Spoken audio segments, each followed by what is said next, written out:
Salam bagi kita semuanya dan selamat pagi. Kita sudah memuji dan memuliakan Tuhan, telah meninggikan Tuhan. Biarlah setiap pujian kita menyenangkan hati Tuhan, dan kemudian Tuhan yang menyatakan segala kebaikan, kasih karunia yang baik yang akan kita terima.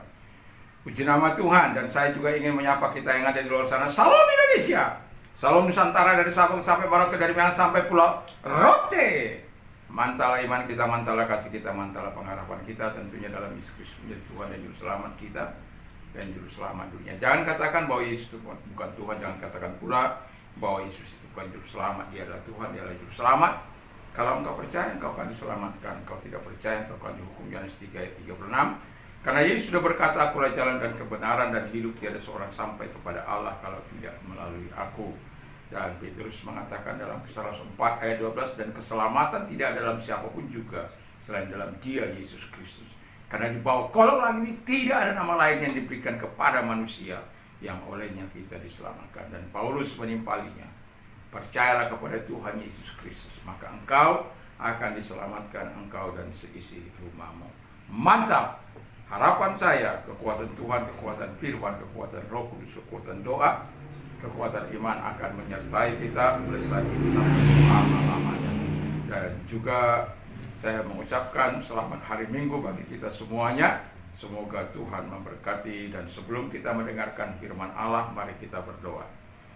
Kami tahu firman-Mu memang bermanfaat untuk mengajar dalam banyak hal, Tuhan. Menyatakan kesalahan-kesalahan kami yang mungkin kami tanpa sadari, dan memperbaiki kelakuan yang mungkin tidak berkenan di hadapan Tuhan sehingga kami perlu diperbaiki, dan mengajar orang di dalam kebenaran.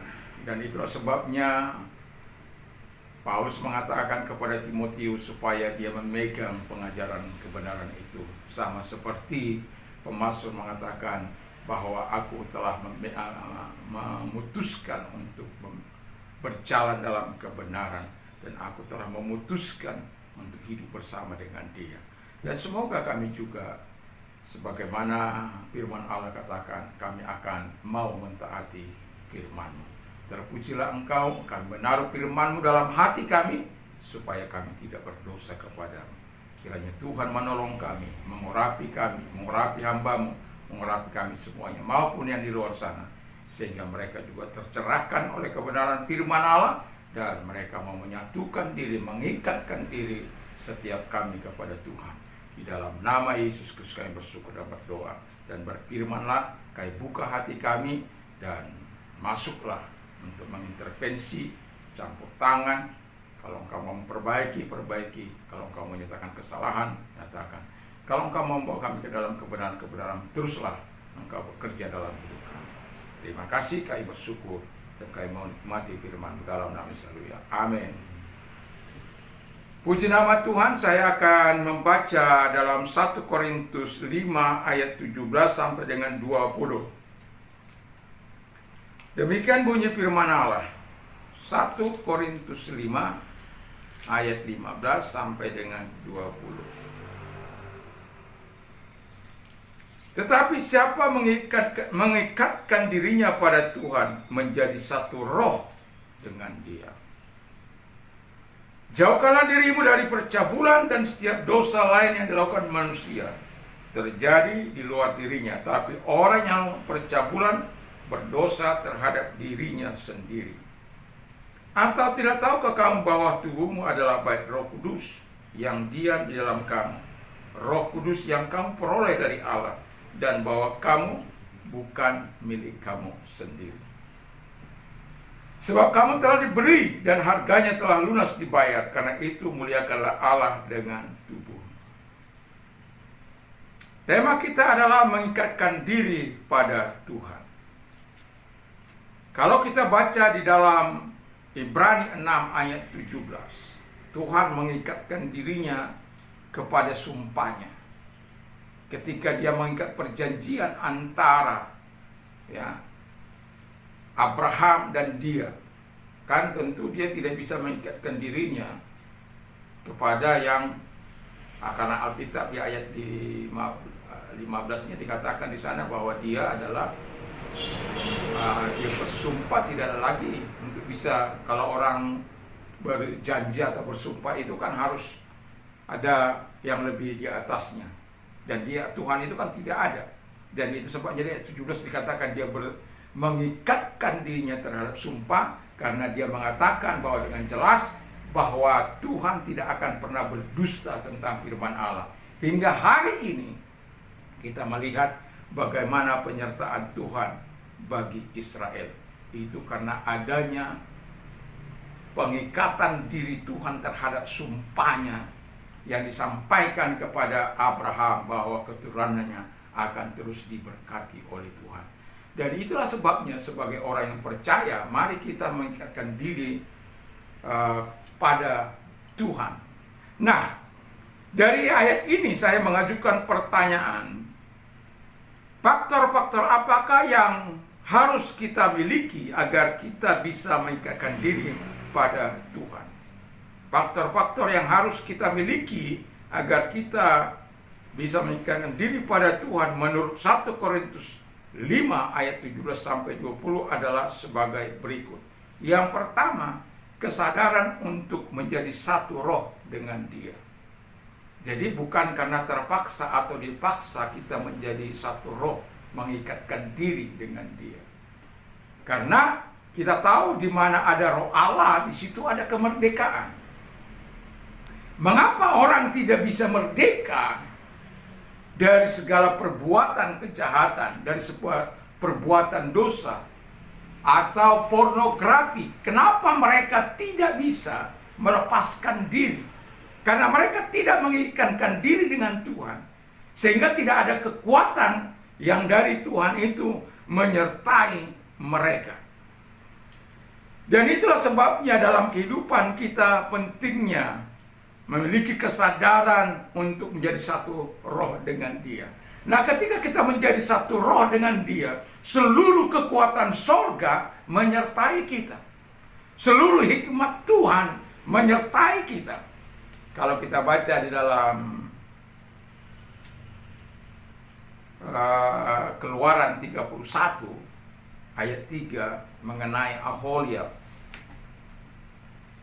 Alkitab katakan ketika mau membuat kemah untuk Tuhan, itu kan perlu orang-orang yang betul-betul terlatih. Tapi kan di padang gurun siapa mau melatih?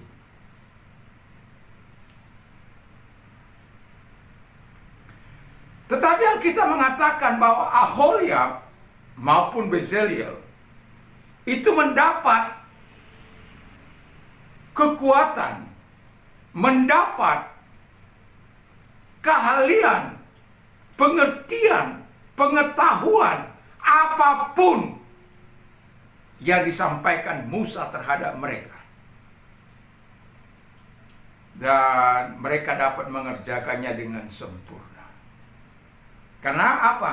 Roh Tuhan turun atasnya. Itu sebabnya pentingnya kita mengikatkan diri pada Tuhan, supaya roh Tuhan itu ada pada kita. Kalau Alkitab katakan ketika roh Tuhan ada pada kita, maka kita bukan hanya kita yang bebas, tapi bisa juga membebaskan orang-orang yang terikat akan setan,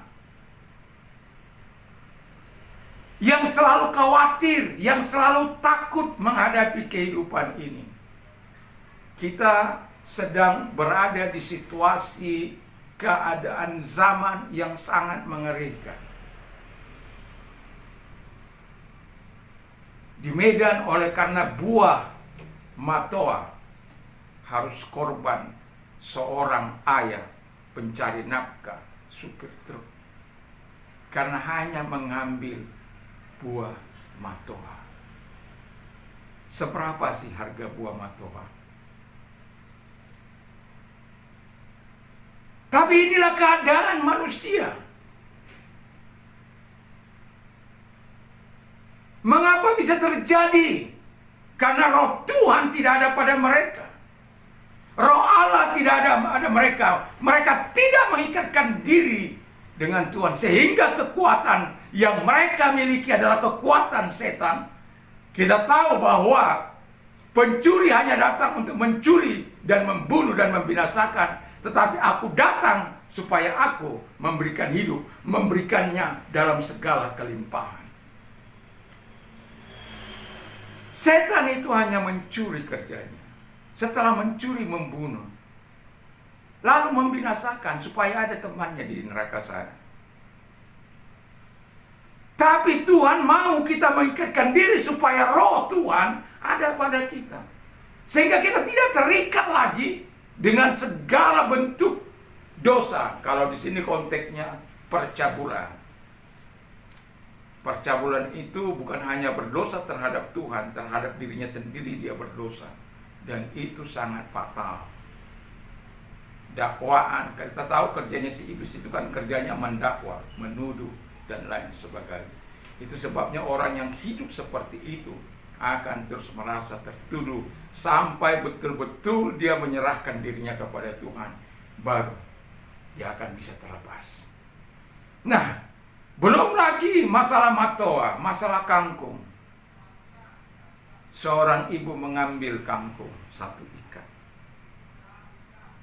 sudah tua, tapi harus dianiaya, luka sana, luka sini.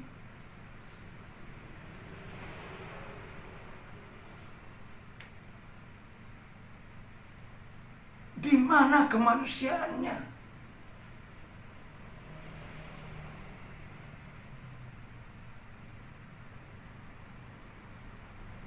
Saya kadang mengumpulkan botol-botol bekas itu, lalu kemudian ada sih yang banyak lewat. Tapi saya menunggu ada seorang ibu tua.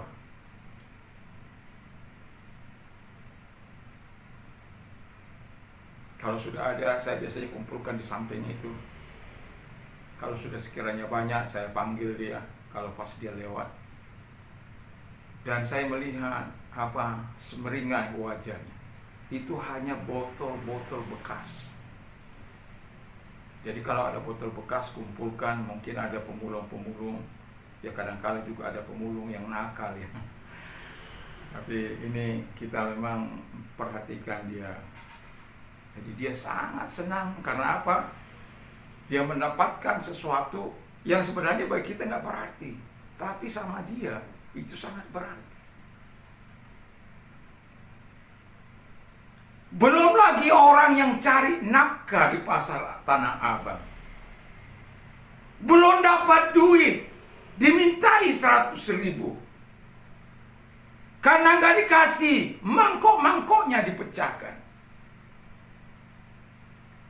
Ya untungnya sudah ditangkap. Ini keadaan manusia. Mengapa kerajaan setan berkuasa di muka bumi? Memang kata firman Allah, dunia ini berada dalam kuasa si jahat, dalam genggaman si jahat. Tetapi mereka yang memiliki roh Allah, mereka yang adalah milik Tuhan, mereka tidak dapat dikuasainya. Dan itu sebabnya firman Allah katakan, mengikatkan diri pada Tuhan akan melepaskan kita dari segala hal yang tidak menyenangkan itu. Dosa, kejahatan, cabul, pornografi, dan lain sebagainya.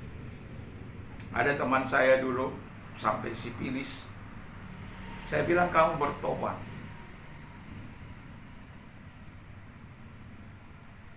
Orang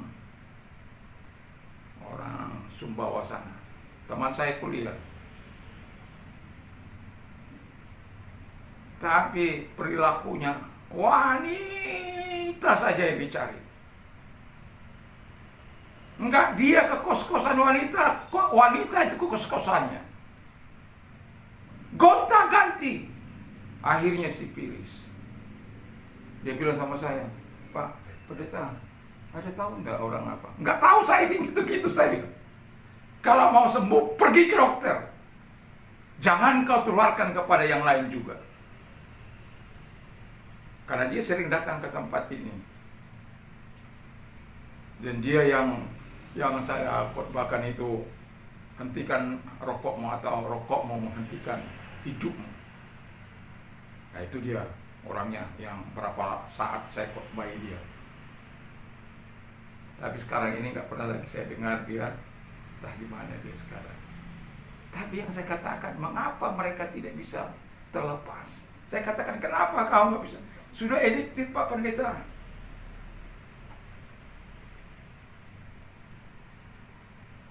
Saya doakan kamu ya. Ya, dia juga mau.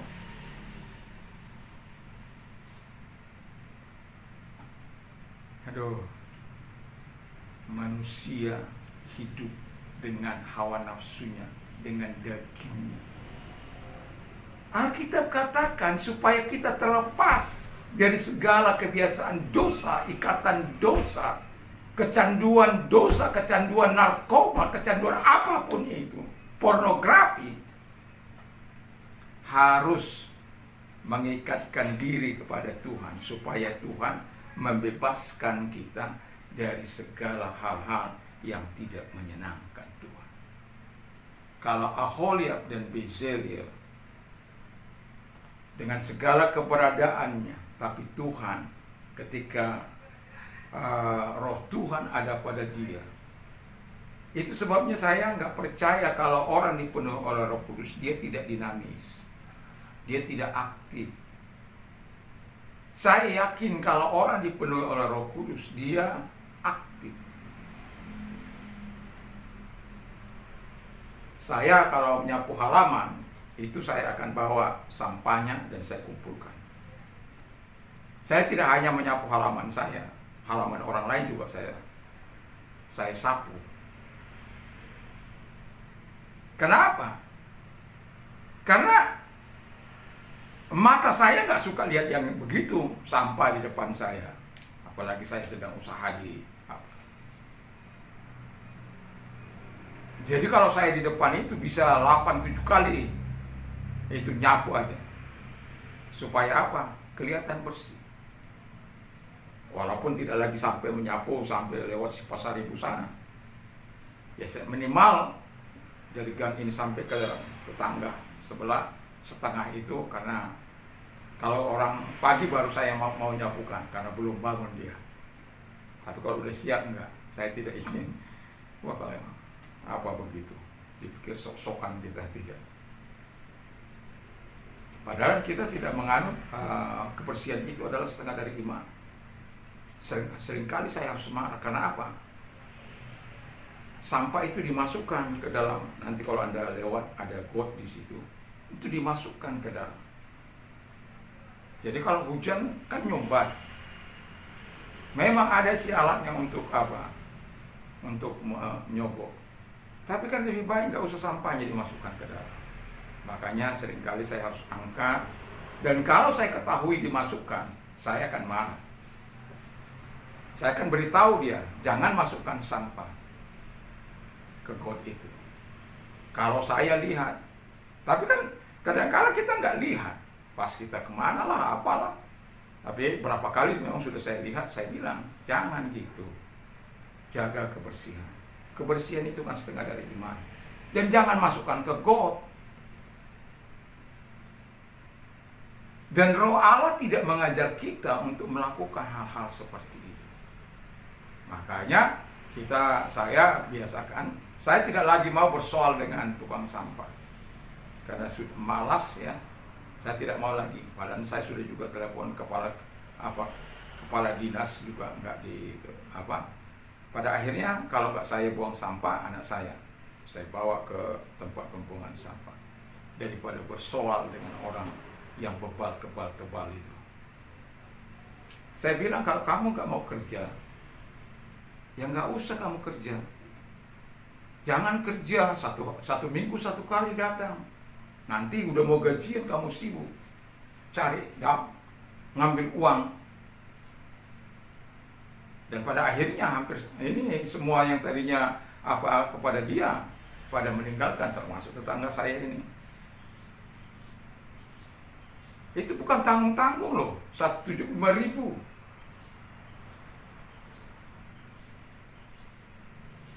Akhirnya Pak dokter juga, tetangga depan juga tidak mau lagi, karena udah malas tapi maunya uang. Dan saya bilang sama dia, kau makan gaji buta, gajimu di atas UMR, tapi kau makan gaji buta. Yang pakai pasukan kuning yang dari wali kota itu, lumayan gaji mereka.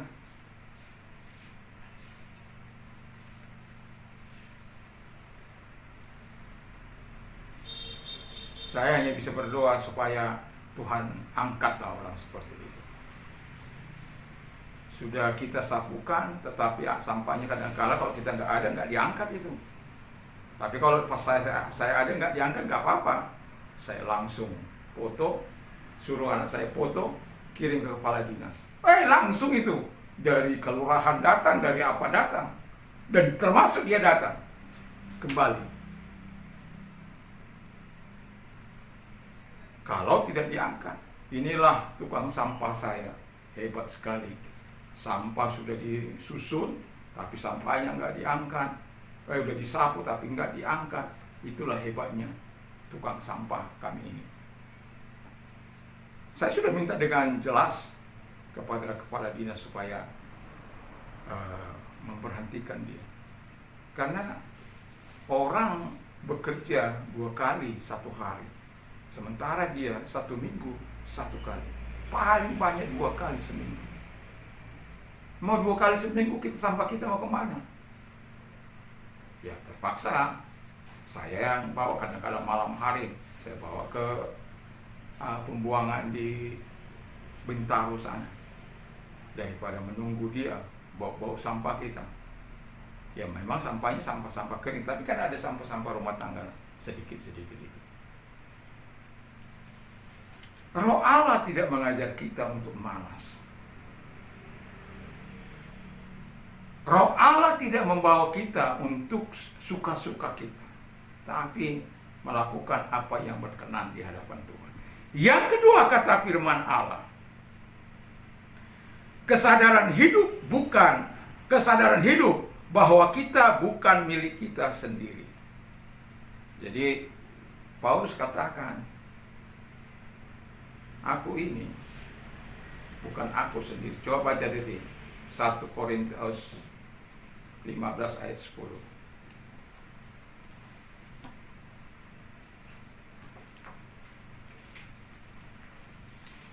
Korintus 15 ayat 10.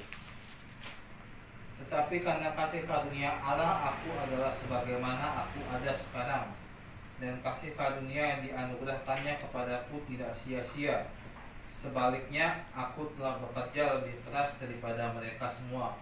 Tetapi bukannya aku, melainkan kasih karunia Allah yang menyertai aku. Iya, tetapi karena kasih karunia Allah, aku adalah sebagaimana aku ada sekarang, dan kasih karunia yang dianugerahkannya kepadaku tidak sia-sia. Sebaliknya, aku telah bekerja lebih keras daripada mereka semua, tapi bukan aku, melainkan kasih karunia Allah yang menyertai aku.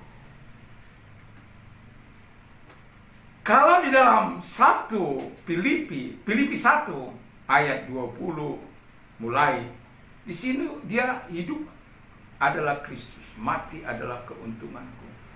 Kalau aku hidup, aku harus hidup memberikan manfaat. Karena apa? Kehidupannya bukan lagi kehidupan untuk dirinya sendiri. Dan itulah sebabnya orang-orang yang mengikatkan diri kepada Tuhan, dia betul-betul menyadari bahwa hidupnya bukan lagi Tuhan, tapi Tuhan yang hidup di dalam dia.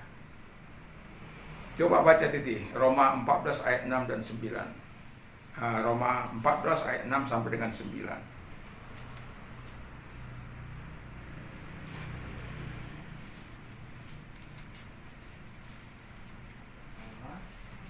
Roma 14 ayat 6 sampai dengan 9. Roma 14 ayat 6 sampai 9. Siapa yang berpegang pada suatu hari yang tertentu, ia melakukannya untuk Tuhan. Dan siapa makan, ia melakukannya untuk Tuhan, sebab ia mengucap syukur kepada Allah. Dan siapa yang tidak makan, ia melakukannya untuk Tuhan, dan ia juga mengucap syukur kepada Allah. Sebab tidak ada seorang pun di antara kita yang hidup untuk dirinya sendiri, Ya. dan tidak ada seorang pun yang mati untuk dirinya sendiri. Sebab jika kita hidup untuk Tuhan, dan jika kita mati untuk Tuhan. Jadi baik hidup atau mati kita adalah milik Tuhan. Iya, jadi kita ini adalah milik Tuhan. Sebab untuk itulah Kristus telah mati dan hidup kembali, supaya ia menjadi Tuhan baik atas orang-orang mati maupun atas orang-orang hidup. Jadi kalau hidup kita bukannya milik kita sendiri, maka hidup kita tidak boleh melukai hati Tuhan, mendukakan hati Tuhan, menyusahkan hati Tuhan. Sama kan dengan orang tua, kalau anak-anak tidak sesuai dengan pengharapan kita, kita susah. Kalau anak-anak bandel, kita susah. Orang tua susah. Sama dengan Bapa di surga, ketika kita anak-anaknya yang sudah ditebusnya, yang diberikan Roh Kudusnya, tetapi kita tidak sesuai dengan apa yang diharapkannya, dia berduka. Nah, kalau kita terus melakukan apa yang tidak menyenangkan, dia akan meninggalkan kita. Kalau kita sudah ditinggalkan oleh Tuhan, Alkitab katakan seperti Daud katakan begini, jangan ambil rohmu daripadaku. Karena ketika roh Tuhan diambil daripada kita, kita akan merasa kering. Kita hidup seolah-olah tidak hidup, hampa. Dan itu sebabnya dalam Mazmur 51. Coba saya bacakan Mazmur 51.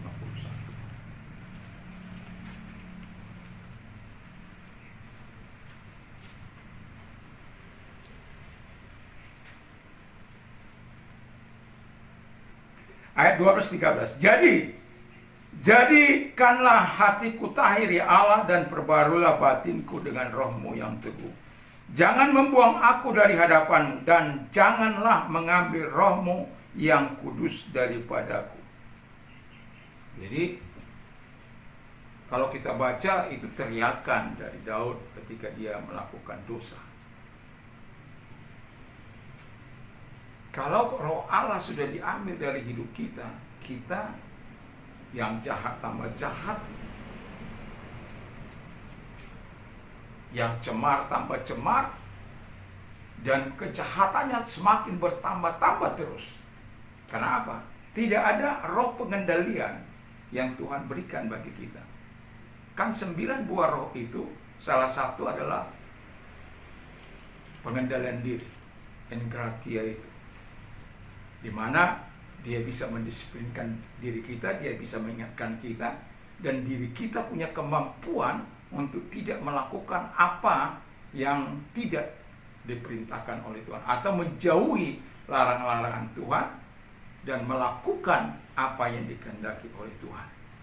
Itulah fungsi dari Roh Kudus itu dalam kehidupan kita sebagai orang yang percaya. Tapi kadang kala orang tidak mau mengikatkan dirinya pada Tuhan, sehingga dia tidak menjadi satu roh dengan dia.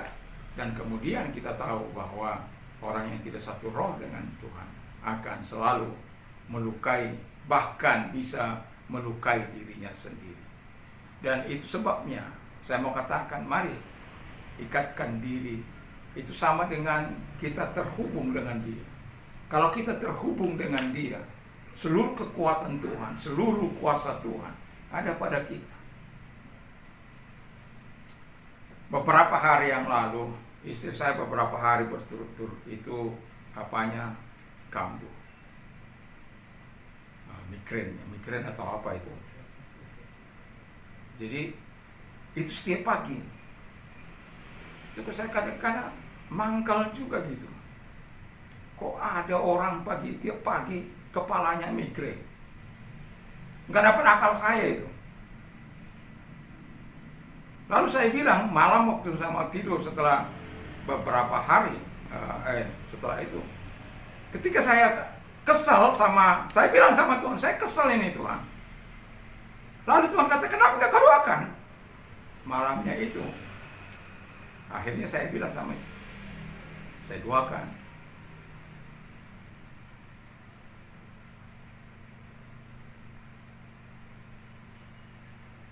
Dan puji Tuhan, tadi malam dia berteriak lagi supaya apa? Kok kepala saya begini?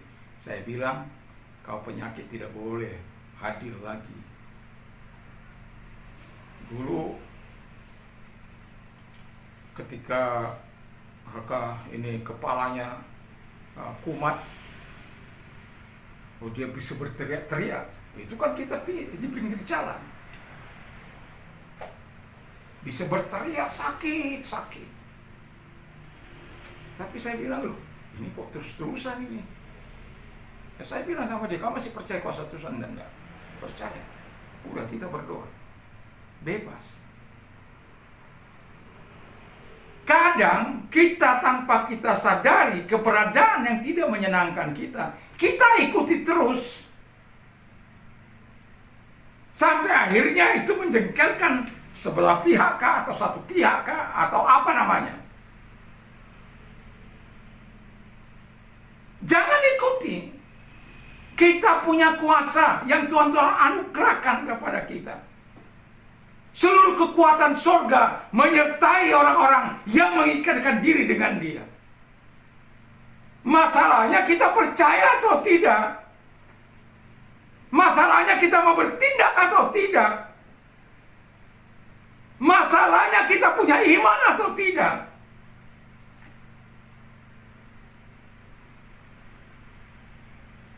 Kalau saya, misalnya dua puasa ini kan, kadang-kala ya karena keringat bisa masuk angin. Saya bilang, saya tidak ingin batal. Saya hanya bilang kalau saya keluar itu, ya di luar saya bisa makan. Ya. Pastinya kalau di rumah saya akan bertahan sampai jam 6 atau sampai jam 7. Beberapa hari yang lalu ada undangan ke Kuta. Lalu kemudian saya masih puasa itu kan. Kalau saya buka masih jam 3. Saya bilang bawa roti, bawa makanan. Kalau saya nanti nggak kuat bawa mobilnya, saya bisa makan. Sampai di sana jam 5, karena ya apanya jam 6, kita masih kasih makan roti, masih kasih minum air hangat. Wah, saya puji Tuhan. Dan saya berbuka jam 5 itu. Dan saya bersyukur karena apa? Masih Tuhan berikan kekuatan sampai ke walaupun saya sudah persiapan makanan dan minuman untuk saya makan dan minum di mobil itu. Tapi masih kuat sampai ke sana sehingga saya bukanya ada di sana. Yang mau saya bilang begini, ketika kita konsisten menjaga diri kita, apalagi Tuhan itu.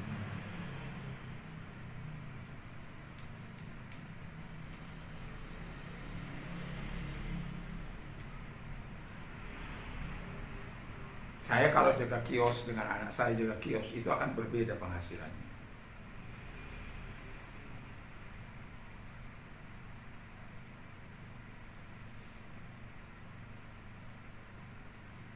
Karena kalau belum datang, saya siap menampung berkat-Mu Tuhan.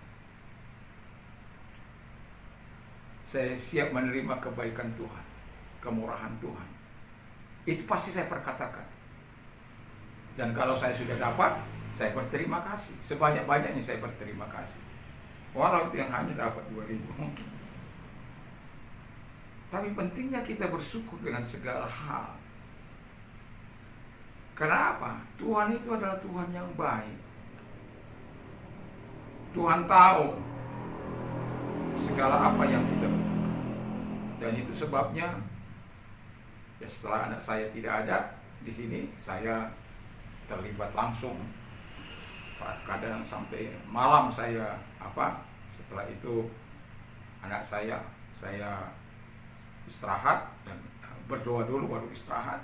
Kadang-kala kalau sudah berdoa itu tidur sudah.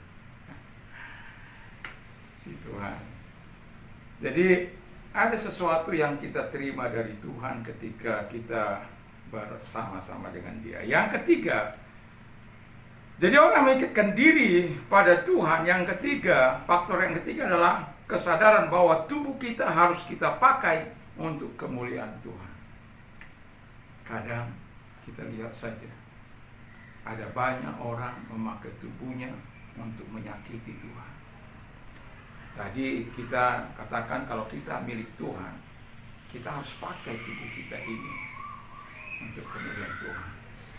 Therefore I beseech you, brethren. Oleh karena itu aku minta kepadamu saudara-saudaraku yang kekasih, present your body as living sacrifice, holy and acceptable to God, which is your reasonable service. Supaya kita mempersembahkan tubuh kita ini sebagai persembahan yang hidup, kudus dan berkenan di hadapan Allah. Itu adalah ibadahmu yang sejati. Ibadah yang sejati itu adalah ibadah yang mempermuliakan Tuhan, yang memakai tubuh kita ini untuk hormat kemuliaan Tuhan. Lihat betapa banyaknya orang-orang yang tidak memakai tubuhnya untuk kemuliaan Tuhan.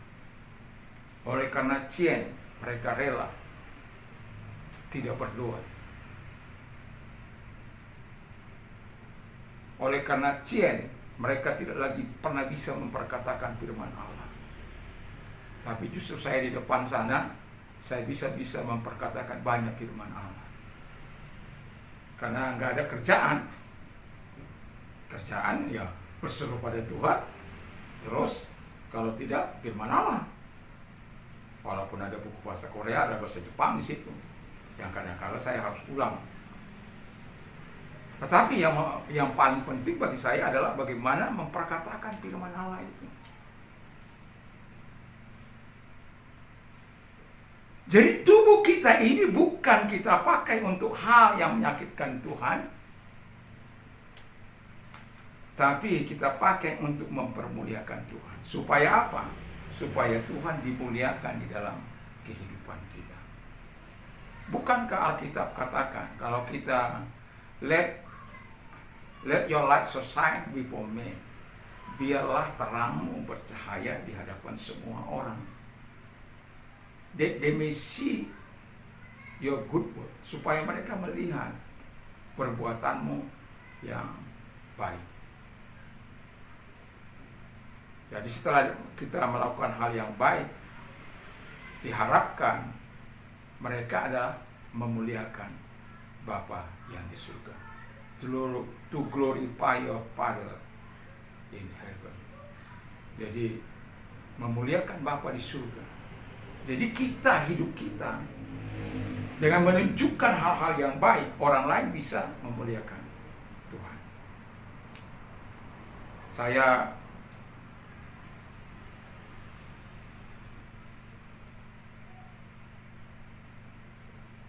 bangun pagi-pagi jam 4 tadi kurang. Tapi saya kemudian ketika saya mau sujud nggak kuat. Baru pagi habis saya menyelesaikan tugas saya sujud di hadapan Tuhan. Saya katakan, Tuhan, saya butuh Tuhan. Saya butuh urapan Tuhan. Saya sujud di hadapan Tuhan ini mempermuliakan Engkau, mengagungkan Engkau. Saya sudah jarang melihat orang yang seusia saya mau sujud di hadapan Tuhan. Yang seusia saya loh ya, yang gak lonjorkan kaki lah, yang apalah, ya. Kalau menghadap Tuhan itu sangat-sangat sungkan saya untuk melonjorkan kaki, terkecuali saat penat. Saya lonjorkan sejenak, baru saya tarik lagi. Tapi tidak pernah dengan santai melonjorkan kaki saya. Kenapa? Saya tahu bahwa Tuhan itu memang melihat sikap hati, tapi sikap tubuh juga Tuhan tahu. Dan itu sebabnya saya katakan di rumah juga saya melatih diri saya berlutut. Bukan hanya di tempat apa saya berlutut, di rumah saya nggak berlutut, tidak. Saya melatih diri saya untuk berlutut. Saya pernah tidak bisa berlutut di hadapan Tuhan karena 100 kilo itu. Bayangkan 100 kilo, saya tidak lagi bisa berlutut, mengarahkan kepala saya ke lantai atau tengkurap. Saya ingin memuliakan Tuhan dengan sikap tubuh saya ini, dengan sikap hati saya juga. Dan itu yang Tuhan harapkan dalam kehidupan.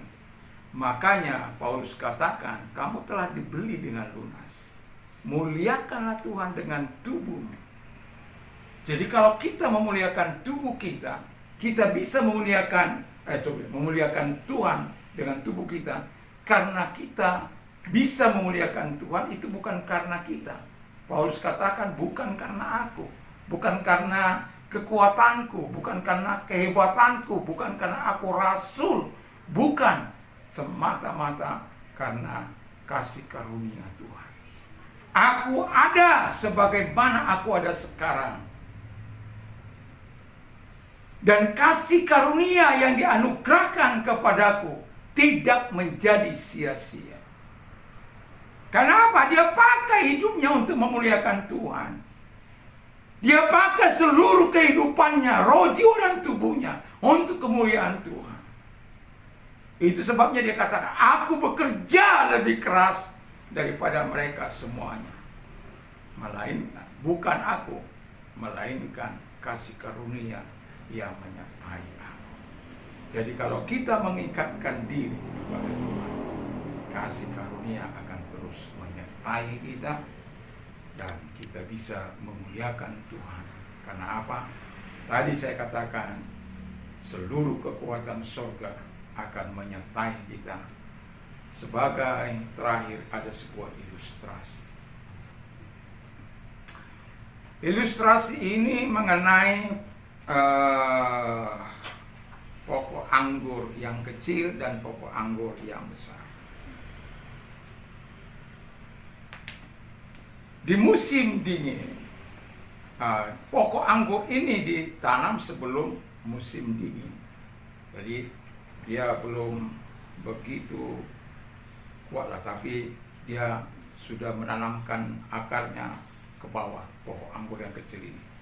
Dan di sebelahnya ada pokok anggur yang sudah besar. Nah, ketika datang musim dingin, maka itu kalau pokok anggur itu kan harus ada penopangnya. Tapi dia belum sampai ke situ. Lalu pohon yang besar ini dalam percakapan mereka bilang begini, pohon kecil, sini, numpang aja sama saya, belitkan saja engkau di supaya engkau bisa hidup. Si pohon kecil ini bilang, untuk apa? Sudah, belitkan saja batangmu kepada saya, supaya kau bisa hidup bertahan. Dan pada akhirnya, si pohon kecil ini membelitkan dirinya ke mana ini? Ke pohon yang besar ini. Dan tertopanglah dia. Dan dia bisa melewati badai dan segala hal yang dia lalui semasa musim dingin tersebut. Dan pada akhirnya dia terus bisa bertumbuh, dan pada akhirnya dia bisa menghasilkan buah yang diharapkan. Kita bagaikan pohon kecil itu. Kita nggak berdaya, tapi ada pohon yang besar yang sudah yang siap untuk menolong. Demikianlah kita dengan Tuhan. Kita seperti pohon itu. Allah, kalau bisa, ini hanya gambaran. Jangan nanti bilang Tuhan itu kok diapakan dengan pohon besar.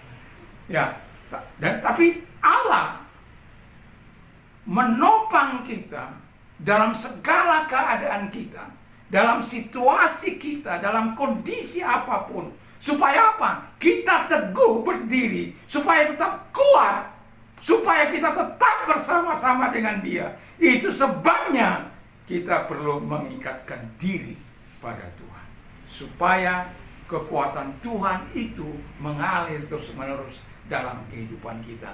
Kita lebih daripada pemenang, bukan karena hebat kita, bukan karena kuat kita, tapi karena kita mengikatkan diri pada Tuhan, dan Tuhan yang menopang kita sebenarnya.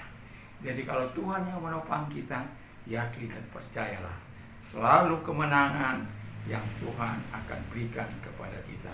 Jangan berkecil hati dengan situasi kondisimu sekarang, tapi teruslah tertaut kepada Tuhan, teruslah terhubung dengan Tuhan, supaya kau bisa tegak berdiri bersama dengan Dia. Keberhasilanmu ditentukan oleh Dia, bukan oleh kekuatanmu. Dan biarlah kita semua mau mengikatkan diri dengan Tuhan, supaya Tuhan menyatakan segala penyataannya saat badai, saat gelombang datang, saat masalah datang, saat penderitaan datang, saat apapun, kita tetap bisa memuliakan Tuhan dengan tubuh yang Tuhan anugerahkan kepada kita. Mari kita tunduk kepala dan kita berdoa. Terima kasih Tuhan Bapa di surga, kami sudah mendengarkan firman Allah, bagaimana kami harus mengikatkan diri dengan Tuhan. Kami memang adalah manusia yang lemah. Kami pada dasarnya adalah nature kami dosa, sebagaimana Yakobus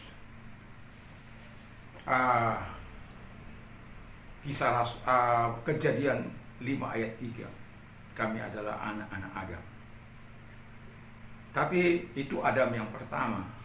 Tetapi kemudian datang Adam yang kedua, the last Adam, yaitu Kristus, yang memampukan kami untuk terus berdiri, karena kami adalah orang-orang yang memikirkan diri pada Roh, pada Tuhan, sehingga kami menikmati segala kuasa pertolongannya. Bahkan kuasa sorga selalu menyertai kami, agar kami selalu berkemenangan dalam menghadapi hari-hari kehidupan kami. Terima kasih Tuhan, dan kami berdoa bagi bangsa dan negara kami ini. Kiranya Tuhan menolong bangsa dan negara kami. Biarkan Tuhan bangsa dan negara kami ini benar-benar mau melakukan yang terbaik. Program yang dilakukan oleh pemerintah kami dengan mengatasnamakan demi kepentingan rakyat kecil. Tapi sebenarnya Tuhan, kami melihat ada banyak hal yang tidak sesuai. Kami melihat proyek-proyek demi proyek yang mereka jalankan. Mobil, sepeda motor, kaos kaki, yang sementara Menteri Keuangan saja sudah keberatan dengan itu. Tapi ada orang-orang yang keras kepala untuk terus menjalankannya. Ada apakah di sebalik semuanya ini? Kalau memang betul mau mensejahterakan rakyat, sekali lagi kami berdoa kepada Tuhan, biarlah dana itu langsung dihibahkan, diberikan kepada masyarakat miskin, tanpa harus melalui prosedur yang berbelit-belit yang pada akhirnya memakan banyak biaya. Kalau hanya soal makan, minum, tinggal saja menyerahkan kepada orang tua mereka dana yang mereka butuhkan itu, dan tiap hari bisa harus memberikan laporan melalui apakah namanya, dan mereka bisa menyaksikan menu yang diberikan kepada mereka. Dan pemerintah tidak perlu harus mengeluarkan mobil, mengeluarkan motor, kaos kaki, dan lain sebagainya. Kepentingan-kepentingan untuk mendirikan itu dan lain sebagainya, membayar pegawai dan ini tidak perlu, karena mereka bisa mengerjakannya sendiri, karena terbiasa keluarga demi keluarga menyediakan menu untuk keluarganya. Tetapi oleh karena adanya kepentingan-kepentingan proyek, Dan inilah yang kami lawan, Tuhan Yesus. Dan kami melihat terlalu banyak tinggal di proyek, terlalu sedikit yang jatuh ke tengah-tengah masyarakat. Kadang makanan itu juga tidak benar. Artinya ada yang busuk, seperti di SD 34 Ampenan. Tuhan Bapa di surga, kami berdoa, dan itu tidak ada sanksi. Begitu hebatnya, begitu luar biasanya, kehidupan anak-anak dibuat menjadi mainan. Kalau di Cina, kami pernah membaca, kalau itu terjadi, mereka akan diusut secara tuntas. Tapi di bangsa kami ini sangat aneh. Walaupun sudah berulang-ulang orang keracunan, makanan yang disuguhkan tidak sehat, berulat dan lain sebagainya, kami hanya berdoa kepadamu. Semoga presiden kami boleh melakukan yang terbaik, memberikan keputusan walaupun ini programnya Tuhan. Karena dia sudah berkata, aku tidak akan menghentikan program ini, karena aku cinta kepada rakyat. Cinta rakyat, tapi haruslah benar. Kemanakah? Mau jujur kepada siapa yang terbanyak? Apakah kepada rakyat, atau kepada pendors, atau kepada orang-orang yang terlibat di dalamnya? Kami yakin yang terbanyak itu tercecer di mereka yang punya kekuasaan. Dan kami hanya berdoa supaya kalau seperti perhitungan seseorang yang kalau dibagikan kepada masyarakat miskin, mereka bisa dapat 5-6 juta kepada masyarakat miskin di Indonesia. Dan itu bisa membuat mereka sejahtera. Tapi apakah dengan sekarang ini bisa membuat mereka sejahtera dengan memberikan makanan bergizi? Banyak anak-anak yang membuang, banyak anak-anak yang tidak menyukai menu itu, karena kami ada di tengah-tengahnya Bapa di surga. Dan itulah sebabnya kami berdoa supaya Tuhan membuat presiden kami berpikir ulang untuk tidak menghamburkan 1 triliun setiap hari, 335 triliun setiap tahun. Dan itu angka yang cukup banyak, yang bisa membangun mega-mega proyek, yang bisa membuat pembangunan, bisa melatih orang-orang untuk hal yang terbaik. Dan ketika kami berharap, yang lebih berharap kami adalah di mana pemerintah kami mau menggratiskan dana pendidikan dari SD sampai ke perguruan tinggi, dan anak-anak memperoleh sarjana yang dapat kelak mengubah taraf kehidupan mereka. Tapi apalah daya kami Tuhan, kami hanya bisa berdoa. Kami percaya ada kekuatan doa. Kalau ada orang masyarakat yang mau menggulingkan presiden kami, dan presiden kami sudah menjawab dengan baik, bahwa kalau memang tidak menyukai atau tidak mau, bisa dengan asal dengan teratur, dengan baik. Dan itu direspon oleh beberapa orang dan para pakar-pakar oleh karena perkataan itu. Dan itulah sebabnya bangsa ini dalam keadaan yang memerlukan Tuhan. Bukan ego yang dikumandangkan, tapi mau mendengarkan suara rakyat jelata. Sehingga yang mereka butuhkan, memang mereka butuh makan, mereka butuh minum, tapi saya yakin dan percaya yang mereka butuhkan jauh lebih baik. Seperti teriakan orang-orang Papua, kami butuh pendidikan sampai kepada tingkat sarjana untuk bisa mengubah kehidupan mereka. Dan terpujilah Engkau, kami berdoa supaya Tuhan juga menyatakan segala kebaikan-Mu bagi pengusaha-pengusaha yang saat ini juga sedang mengalami masa-masa sulit mereka, perputaran ekonomi yang melambat. Kami berdoa supaya walaupun Tuhan tidak terjadi kenaikan, tetapi bahan-bahan melambung begitu tinggi, dan itu membuat sesuatu yang tidak menyenangkan. Tapi sebagai anak-anak Tuhan, kami tak percaya bahwa Engkau memelihara kami. Engkau tetap memberkati kami. Engkau adalah sumber kehidupan kami. Tidak peduli bagaimanapun keadaan bangsa kami. Kami hanya ingin berdoa bangsa kami ini bisa keluar dari krisis yang bukan memang negara kami saja yang sangat mengalami. Ada Filipina, ada Malaysia, ada Singapura, dan ada negara-negara Asia lainnya, bahkan dunia ini Tuhan. Kami hanya berdoa, kami masih bisa bertahan dengan minyak yang murah, tetapi di beberapa negara itu minyak atau bensin itu sudah menjadi sesuatu yang mahal. Dan itulah sebabnya kami berdoa. Kami juga heran Bapa di surga.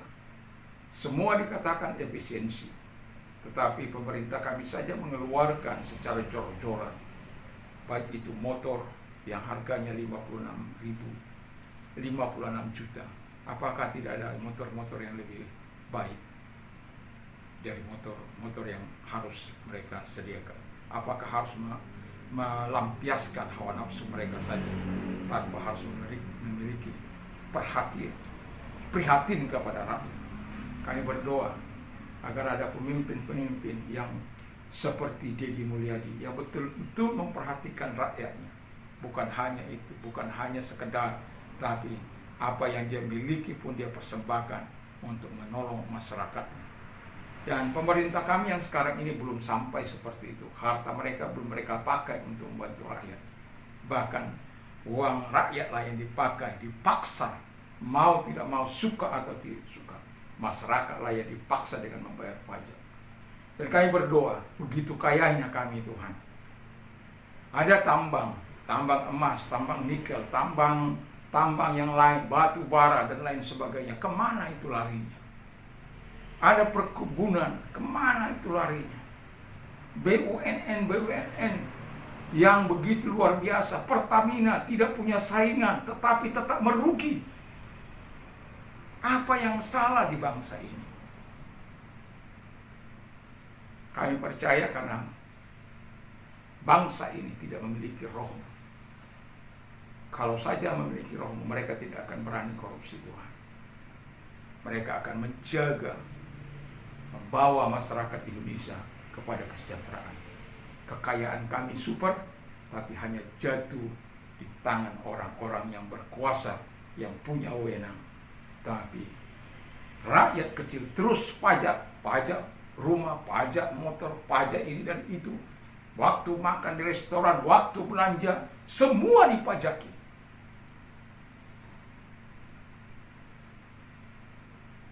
Kami prihatin sebenarnya Tuhan dengan situasi bangsa kami.